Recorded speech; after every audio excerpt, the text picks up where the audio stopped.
What's up, YouTube? This is Too Raw for TV. So I know there's a lot of buzz right now amongst Warrior fans, after their disappointing loss in the semifinals to the Lakers. There's this excitement that perhaps a superstar in his prime may join your ranks and help you win more titles. There's a push by Warriors Nation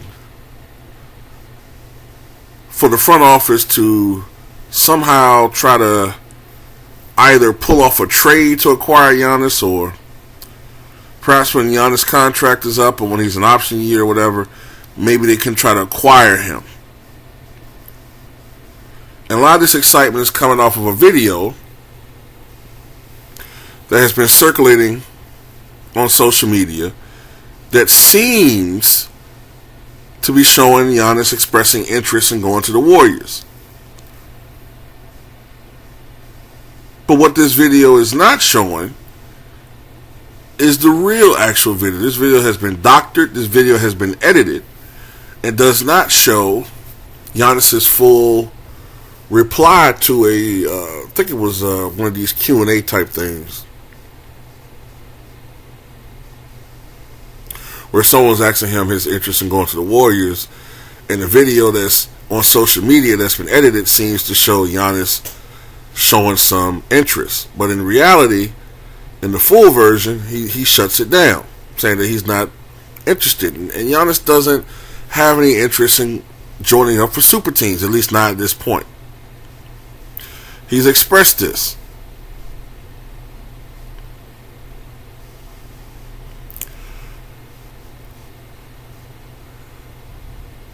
So, look, this is my thing with Warrior fans. Don't turn into like some of these Laker fans, man. I'm not disparaging Laker fans as a whole, but don't turn to some of these Laker fans that just expect every year that they're going to win a championship or they're in a championship window.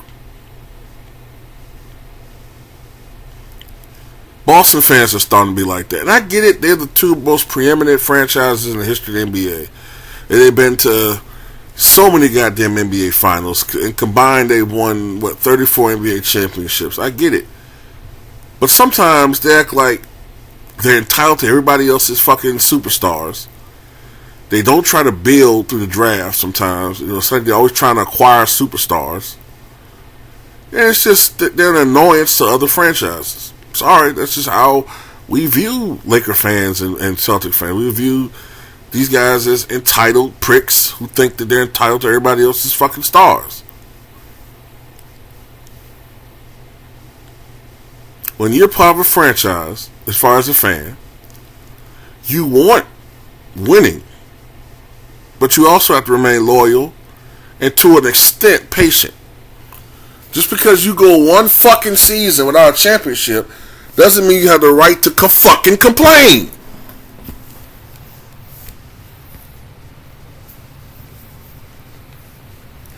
The Bulls, we ain't won shit in a quarter of a century. And only now will you find me starting to kind of really complain. Okay, why? Because we had a glut of fucking championships in the 90s. 6 in 8 years. So that kind of shut me the hell up for a very long time. Even though we went through the little post-Bulls championship funk where they sucked for a couple of years, and the Elton Brand's experiment. Then you had the Baby Bulls, the Ben Gordon era, and of course the most successful era, the Derrick Rose era, which was very short, unfortunate. Then you had another era where we sucked, and then you had another little era where we, tried to experiment with, who was it, Wade and Rondo, and I think somebody else, I can't think off the top of my head. That didn't work. Now it seems like this little experiment with, Vucevic and DeRozan and Levine, this may be coming to an end. Only now I'm starting to be like, well, damn, man, can this team make it to a playoff? I mean, can they be like at least a perennial playoff team. But Warrior fans, you can't complain about shit. And you're not, no. Do it the way that it was done before. A little bit of luck, draft picks panning out, smart free agent signings, and development of talent. That's just the way it goes. There's thick and thin, you know. At times, you know, when things are good, it's as thick as a bowl of oatmeal with a drop of fucking milk and goddamn cement mixture in that bitch. But then sometimes it's thin as, say, the top of Trae Young's head. It's just how it is. Some more than others. But I'm telling you, when you are a franchise or a fan of a franchise that has not won much, when you win, it is so much more satisfying.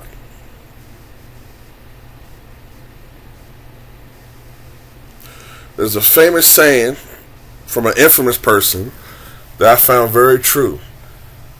Only when you've been in the depths of the deepest valleys will you know how magnificent it is to be on the highest mountaintop. And that's true. It's true. I'm telling you one thing. If and when the Buffalo Bills ever win a Super Bowl, it will be, considered in their history, one of the sweetest moments in sports history for me as a Bills fan, because of all the suffering that comes with being a fan. It's not all fucking good. It's not all about winning and good times. You know, it's a relationship. It's like a fucking marriage, man. When you're fans of a franchise, it ain't always gonna be good. It's gonna be rough patches. I hate these motherfuckers today that just team hop. I'm a Colts fan. They suck now. Oh, I gotta go somewhere else. Oh, I'm a Ravens fan. Remember that one year when the Saints was good? What happened to all the motherfuckers? Pants on the ground. Everybody was a fucking Saint fan. What happened the next year? They migrated theirs from somewhere else. So fake fans, motherfuckers. I hate you motherfuckers.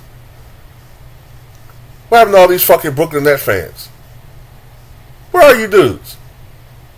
You guys were Brooklyn Nets fans for 3-4 years, and then as soon as Kyrie and KD got traded, you motherfuckers just faded away. That's one of the biggest fucking sly little slick ass walk offs I've ever seen in my life. Y'all motherfucker, you ever seen that scene in what was that movie called? Money Talks, with Charlie Sheen and Chris Tucker, when Chris Tucker was going to lead the fucking mansion party. And as soon as he saw those cops, that nigga turned around on the beat and shit, turned around like a motherfucker. That nigga talking about pressing the broom and shit, man. He saw the cops. That nigga. So tell me more about these ratings. Yeah, but that's how y'all were, man. Y'all was walking the fine line to the fucking, you know, y'all was walking down Brooklyn Nets Avenue.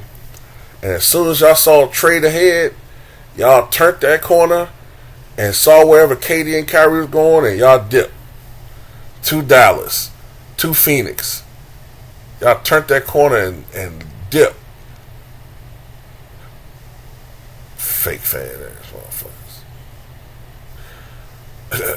I mean, if you did that, then I mean, that's cool. But just don't act like you're a fan of the franchise. Just admit you're a fan of the player. That's cool, but just admit it. Don't call yourself a Suns fan. Just say you're a KD dick rider or a Kyrie dick rider. But anyway, Giannis ain't coming to save y'all. Prepare after Steph and Clay for another long Warrior drought. And let's see who the real Warrior fans are. See, I know my man Elijah is a real Warrior fan. Even though I don't see you too much no more, Casey, I know you're a real Warriors fan. There's some real Warrior fans out there. But anyway, talk what you guys think.